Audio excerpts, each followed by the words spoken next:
కొన్ని కుటుంబాలు భయంకరమైన శ్రమలో ఉంటాయి. అప్పుల్లో పీకల దాకా మునిగిపోయి ఉంటారు కొంతమంది. ఆర్థిక ఇబ్బందుల్లో ఇల్లు దొరలటం కష్టమైపోయి ఏం చేయాలో అర్థం కాదు. చచ్చిపోతే బాగుండని యాతన పడుతుంటారు, వేదన పడుతుంటారు, చావును ఎదురు చూస్తూ ఉంటారు. అప్పుల బాధ భరించలేక కుటుంబ సభ్యులు. ఇంటిలో వెలిగించబడిన ఒక దీపం ఉంటే ఆ వ్యక్తి వెలిగించాల మిగిలిన వాళ్ళని. ఏ విషయంలో తెలుసా? విశ్వాస విషయంలో వెలిగించాలి. ఏమనో తెలుసా? కృంగిపోవద్దు, భయపడవద్దు, నిరుత్సాహపడవద్దు. మనం ప్రభువుని నమ్ముకున్నాం, యేసయ్య బిడ్డలం. ఆయన మనల్ని అవమానానికి అప్పగిస్తే అవమానం పొందుదాం. ఆయన మనల్ని రోడ్డు పాలు అవడానికి అప్పగిస్తే రోడ్డు పాలు అవుదాం. అంత మహామహుడే ఆ మహిమను వదిలిపెట్టి మన కోసం వచ్చి నవ్వుల పాలయ్యాడు కదా. ఉమ్ములు సహించాడు, కొరడా దెబ్బలు తిన్నాడు, పిడి గుద్దులు తిన్నాడు, అరచేతి దెబ్బలు తిన్నాడు. ఆయన పొందిన అవమానాల్లో మనమెంత? ఏ పాపము చెయ్యని ఆయన అన్ని అవమానాలు పొందితే తెలుసో తెలియకో కొన్ని పొరపాటు క్రియలు చేసి అప్పుల పాలే మనం కొంచెం అవమానం పొందుతున్నాం. ఇదేం పెద్ద మన కిరీటం కింద పడిపోయే విషయమేం కాదుగా. ఓర్చుకుందాం. విశ్వాసాన్ని వదిలిపెట్టొద్దు. మనకు నిరీక్షణ కలదు. ఏంటి నిరీక్షణ అంటే, ఈరోజు మీరు చూచుచున్న ఐగుప్తీయులని ఇక ముందు మీరు చూడరు అని దేవుడు మోషేతో సెలవిచ్చాడు. మోషే ఇశ్రాయేలు సర్వ సమాజంతో సెలవిచ్చాడు. ఆ దేవుడే ఈరోజు నాకు మనకి సెలవిస్తున్నాడు. మీరు ఎదుర్కొంటున్న ఈ ఇబ్బందులు, ఈ అప్పులు, ఈ కలత, ఈ కన్నీళ్లు, ఈ అవమానాలు ఇక ముందు ఉండవు. ఇక ముందు ఉండవు. దేవుడు వాటిని తొలగిస్తాడు. ఇంటిని వెలిగించే వ్యక్తికి ఉండే మరో లక్షణం, విశ్వాసములో వాళ్ళని స్థిరపరచాలి, నిలబెట్టాలి. కృంగిన వారిని లేవనెత్తాలి. బలహీనపడ్డ వారిని బలపరచాలి. ధైర్యము చెడిన వారికి ఓతమివ్వాలి. ఏం దేవుడో ఏమో ఇట్లా అయిపోయింది బతుకు, ఎంత బయటపడేటట్టు ఏం కనపట్ల అంటే, మన కొరకు దేవుడు ఒక అద్భుతం చేస్తాడు. మన కొరకు దేవుడు ఒక ఆశ్చర్యక్రియ చేస్తాడు. మన కొరకు దేవుడు గొప్ప కార్యాలు చేస్తాడు. ఇదే మాట, ఇదే మాట, ఇదే మాట, ఇదే మాట నీ నోటి నుంచి నిరంతరం విడుదల అవుతానే ఉండాలి. దీనికి వ్యతిరేకమైన మాట రాకూడదు నీ నోట. దీనికి వ్యతిరేకంగా నువ్వు మాట్లాడావంటే నీ ఇల్లు చీకటైపోయింది. మన కర్మెట్ట గాలింది, మన దరిద్రం ఎట్ట తగలబడింది, ఏం చేద్దాం? మీ దరిద్రం ఇది, మా దరిద్రం ఇది, నా దరిద్రం ఇది, నీ దరిద్రం అనకూడదు. దేవుడు మన పక్షమున ఉన్నాడు. దేవుడు మనల్ని కొంతకాలం శ్రమకు అప్పగించాడు. సహిద్దాం, భరిద్దాం. తప్పకుండా వీటన్నిటిని దీవెనలుగా నా దేవుడు మారుస్తున్నాడు. అను నీ పిల్లలకు చెప్పు, నాయనా నువ్వు అనుకున్నది జరగలేదని కృంగిపోవద్దురా. మన దేవుడు గొప్పవాడు. నువ్వు అడిగేదానికంటే, ఊహించేదానికంటే గొప్ప కార్యాలు చేస్తాడయ్యా. అమ్మగా నువ్వు నిరీక్షణ ఇవ్వాలి, నాన్నగా నువ్వు నిరీక్షణ ఇవ్వాలి నీ బిడ్డలకి. కొడుకుగా, కూతురుగా నిరీక్షణ ఇవ్వాలి నీ పిల్లలకి. విశ్వాసంలో దిగజారిపోయి నీకూడదు, పోనీకూడదు. లేవనెత్తాలి, ధైర్యం ఇవ్వాలి. లేడా దేవుడు? కాడా బలవంతుడు? చేయడా సహాయం? కన్ఫర్మ్. భార్యను ధైర్యపరచాలి, భార్య భర్తను ధైర్యపరచాలి. కృంగిపోవద్దయా. అవమానానికి అప్పగిస్తే అవమానం పొందుదాం. సామాగ్రి రోడ్డు మీద వేసే గతి పడితే అంత అవమానాన్ని కూడా సిద్ధపడదాం. యేసయ్య కంటే గొప్పవాళ్ళమేం కాదు. మనకేదో అయిపోయింది, అవమానం అయిపోతుంది, పరువు పోతుంది, సద్దాం బతుకుదాం. వద్దా. మన దేవుడు చచ్చిన వాడైతే చద్దాం మనం. మన దేవుడు సజీవుడు, మన దేవుడు సజీవుడు, సర్వశక్తి గల దేవుడు. ఎల్ షడ్డాయ్. ఎందుకయ్యా మనం చచ్చేది? ఎందుకయ్యా? వద్దు, ఓర్చుకుందాం, ఎదురు చూద్దాం. మన కోసం ఎంత అద్భుతమైన చేయటానికి సిద్ధం. మన ఓర్పు, సహనం, మన విశ్వాసం పరీక్షింపబడుతుందయ్యా. ఓ భార్య నీ భర్తకు చెప్పాలి, మన విశ్వాసం పరీక్షింపబడుతుందయ్యా. ఓ భర్త నీ భార్యకు చెప్పాలమ్మా, తండ్రి మన విశ్వాసాన్ని పరీక్ష చేసుకుంటున్నాడు. ఇబ్బంది కొలిమిలో నలిపి మనల్ని టెస్ట్ చేసుకుంటున్నాడు. ఆగమ్మా, ఆయన కార్యం జరిగిద్ది. ఇరుకునే విశాలంగా మారుస్తాడు, చీకటిని వెలుగుగా మారుస్తాడు, ఓటమిని గెలుపుగా మారుస్తాడు. కొంచెం ఆగు, చూడు. ఎంతమంది ఉన్నారండి ఇట్లా? మాదిరికరమైన జీవితం, ఓర్పు, సహనాలు, క్షమాగుణం, దయాగుణం మాత్రమే కాదు,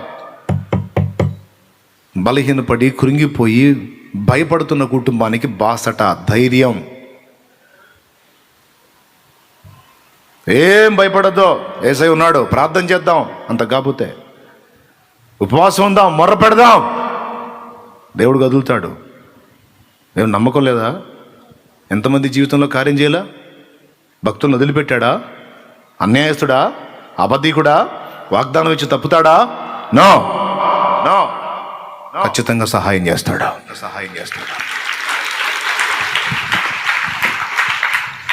హల్లెలూయా. వెలిగించాలి ఇంటిని. నువ్వు వెలిగించబడాలి, ఇంటిని వెలిగించాలి. కృంగిన వేళ లేవనెత్తే తట్టు నువ్వు తయారు కావాలి. గుర్తుపెట్టుకో, దేవుని చేత నిజంగా వెలిగింపబడ్డ వాళ్ళ దగ్గర నుంచి ఈ లక్షణాలు బయటకు వస్తాయి. ఓటమిని ఒప్పుకోరు, అవమానం వచ్చిందని కృంగిపోరు, ఆనందంగా స్వీకరిస్తారు. చిరునవ్వుతో, ముసిముసి నవ్వులతో అవమానాన్ని తాళుకుంటారు. ఎందుకు? తెలుసు ఏం జరిగిద్దో. నీ స్థితి చూసి నవ్విన వారే, నీ స్థితి చూసి నవ్విన వారే, సిగ్గుపడే దినమొచ్చేనులే, విడుదల సమీపించును, నీకు వెలుగు ఉదయించును, విడుదల సమీపించును, నీకు వెలుగు ఉదయించును. చెమ్మగిల్లు కళ్ళలోన కన్నీళ్ళెంత కాలం, కష్టాల బాటలోని యేసును బట్టి, ప్రభువుని బట్టి, నిన్ను నన్ను బట్టా? మరి గందరగోళం అయిపోయిన నీ లైఫ్, చిందరవందర అయిపోయిన నీ లైఫ్, యేసును బట్టి ధైర్యం ఉంది, ఒక క్రమంలో నీకు వచ్చిద్దని. సమర్థుడా, చేతగానుడా? నిందపాలయ్యావా? మొయ్యి. నిందపాలయ్యావా? మొయ్యి. ఉంటుందా నింద? పూదండగా మారిద్దే. లేడా? చూడట్లేదా? గమనించట్లేదా? అన్నీ చూస్తూనే ఉన్నాడు, గమనిస్తున్నాడు. ఎంత మాత్రం ఉంది సరుకని సంతోషంగా స్వాగతించు. నీకు స్తోత్రం అను. ఆయనకెళ్ళే చూసి కన్నీళ్ళు గారు. ఈ అవమానాన్ని బట్టి కూడా నీకే వందనాలయ్యాను, ఈ ఆకలిని బట్టి నీకే వందనాలు, ఈ లేమిని బట్టి నీకే వందనాలు, ఈ వస్త్రహీనతను బట్టి నీకే వందనాలు, నవ్వుల పాలైన నా బ్రతుకుని బట్టి నీకే వందనాలు, నీకే నిన్ను వదలను ప్రభువా. నేను విశ్వాసాన్ని కోల్పోను. కానీ చావను. నాకున్న ఈ ఆర్థిక ఇబ్బందులు, అప్పులు, ఆ సమస్యలు, ఈ సమస్యలు, నన్ను ఎవరు పట్టించుకోవట్లేదు, నన్ను ఎవరు ఆదరించట్లేదు, ఇక నేను ఎందుకు బతకాలి, నన్ను ప్రేమించేవాళ్ళు లేరు, ఈ వీటిని ఆధారం చేసుకొని చావను. నాకు నువ్వు ఉన్నావు. నేను చావు బతుకు అంటే నువ్వు లేవు అని నేను నమ్మినట్టయితే, చావుకి అంటే నువ్వు లేవు అని నమ్మినట్టయితే. నేను ఎందుకు నమ్ముతా అట్లా? నువ్వు ఉన్నవాడవు.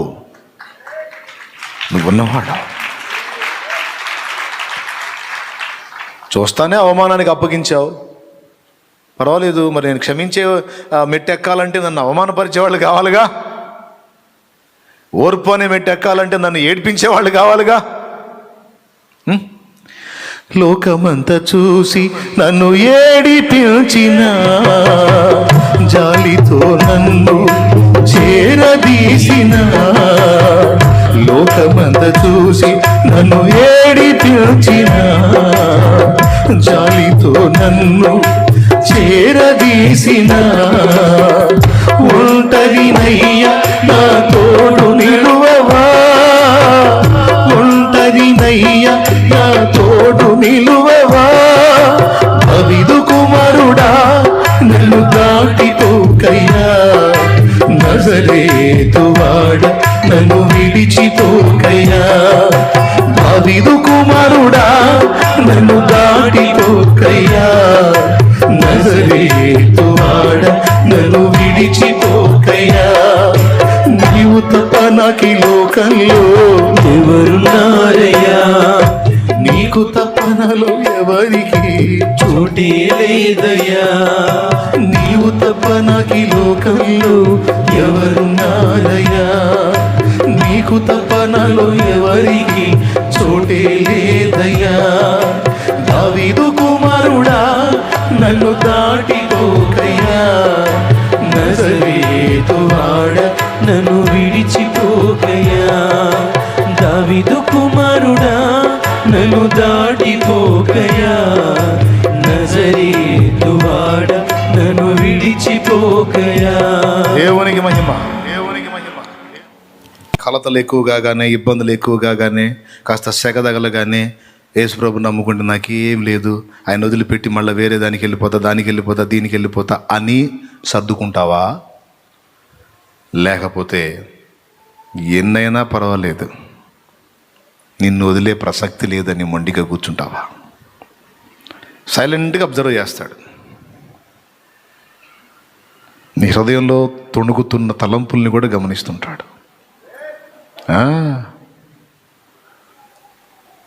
పర్వాలేదు, గట్టిగానే నువ్వు నిగ్గు తేలితే అప్పుడు ఓపెన్ చేస్తాడు, అప్పుడు ఓపెన్ చేస్తాడు. నువ్వు పట్టజాలవిక, ఏ కహానీ బాత్ ని, ఏ సచ్ బాత్ హై. దేవునికి స్తోత్రం. ఓపెన్ చేస్తాడు అప్పుడు. నీ నీ నీ పక్షమున ఆయన ఉన్నాడని, నీకు దేవుడు తోడై ఉన్నాడని సకల జనులు తెలుసుకునేటట్టు చేస్తాడు. అవునా అన్న? అట్లా కూడా జరిగింది. ప్రకటన గ్రంథంలో ఉంది, నేను నిన్ను ప్రేమించుతునని సాతాను సమాజం వాళ్ళంతా తెలుసుకునేటట్టు వాళ్ళని తెచ్చి నీ కాళ్ళ దగ్గర పడేస్తానన్నాడు. ఫిలదెల్ఫియా సంఘానికి చెప్పాడు ఆ మాట. నీ పక్షంగా కార్యం చేస్తాడు దేవుడు.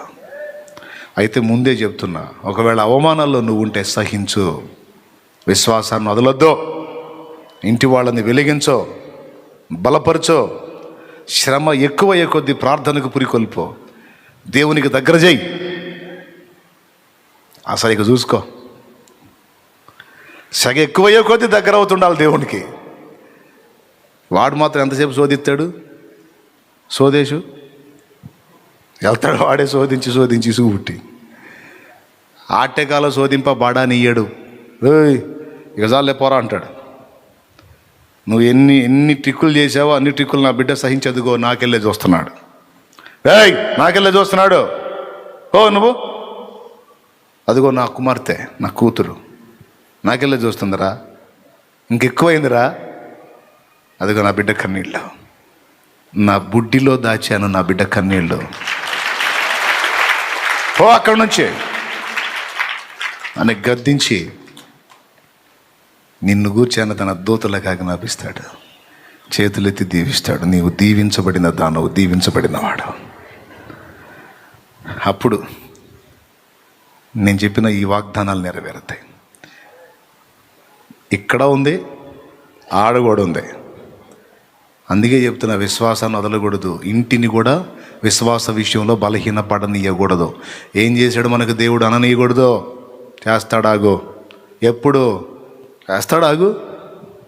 నువ్వు 100 సార్లు అడిగిన ఇదే సమాధానం, దేవుని కార్యం జరిగిద్దే, దేవుని కార్యం జరిగి తీరిద్ది, అంతే, నిశ్చయం. చెప్పండి, అందరూ చెప్పండి. ఎంతమంది బాధల్లో, వేదనలో, దుఃఖంలో, కన్నీళ్లలో కృంగిపోయి ఉన్నారు? చెప్పుకోండి మనసుతో, దేవుని సమాధానం నిశ్చయం. ఏదో కాసేపు ఓదార్చి పంపించడం కాదు, ఇక్కడ వాస్తవమే చెబుతున్నా. ప్రాక్టికల్గా అనుభవించి చెబుతున్నా. దేవునికి మహిమ. గట్టిగా చెప్పాలి ఒకసారి అందరూ కలిసి, విశ్వాసంతో. నా దేవుని సమాధానం నీకు రాబోతుంది. కానీ తెలియకుండా నువ్వు శ్రమ పడట్లా తెలుసా? తల్లి కడుపులో పడక ముందే నువ్వు తెలుసు ఆయనకి. నువ్వు తెలిసినప్పుడు, నీ పేరు తెలిసినప్పుడు, నీ పుట్టు పూర్వోత్తరాలు తెలిసినప్పుడు నీ బాధలు తెలియవా? నీ అవమానాలు తెలియవా? నీ నిందలు తెలియవా? నీ ఆకలి తెలియదా? నీ అవసరత తెలియదు. మొత్తం తెలుసు, అన్నీ తెలుసు. తెలిసే గమనిస్తున్నాడు. కాబట్టి నువ్వు వెలిగించబడాలి, నీ ఇంటి వారిని వెలిగించాలి. మూడవది, సంఘమును వెలిగించాలి.